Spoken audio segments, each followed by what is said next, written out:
Now, for problem number 27, this includes identify customers who have rented multiple vehicles at the same time.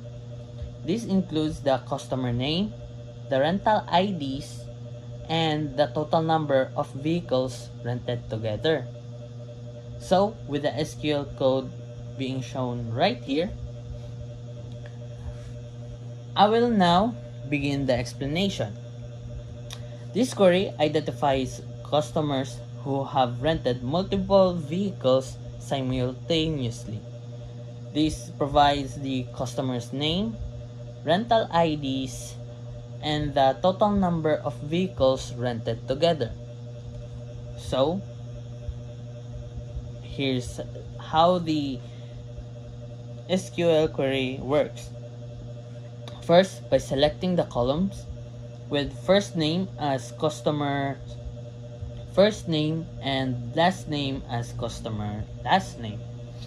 This retrieves the first and last name of the customer. Then next is the group concat, which is the rental details ID as rental IDs. This combines the rental IDs into a comma-separated string for each other. The next is the sum, which is the RD quantity as the total vehicles being rented. Sums the total quantity of vehicles rented by the customer during overlapping rental periods. With this, with the joining tables, which is rental details is joined with customers using customer ID to link rental records to customer details.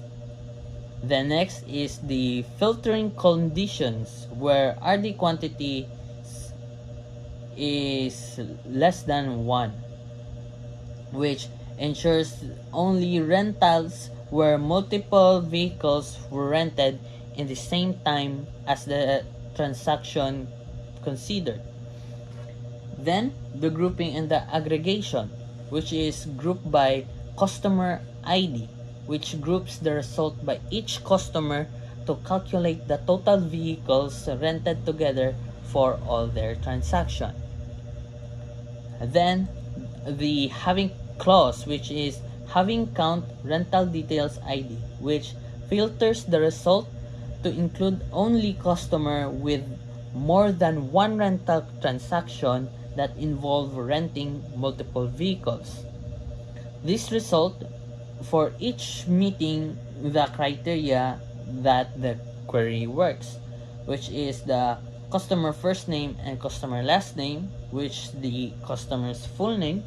Then next is the rental IDs, a list of rental transaction IDs where multiple vehicles were rented.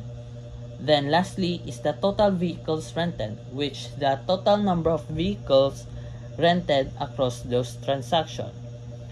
This concludes that this query identifies the customer who tend to rent multiple vehicles in one go, which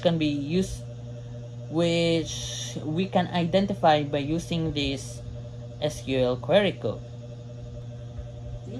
And again, I can't provide the proper output for this SQL query for the same reason as problem number 23, which is lacking in resource and in time. I can only show you what is the supposed output for this SQL query, which is this one, and that should be for problem number 27, and we will now to the next problem, problem number 28.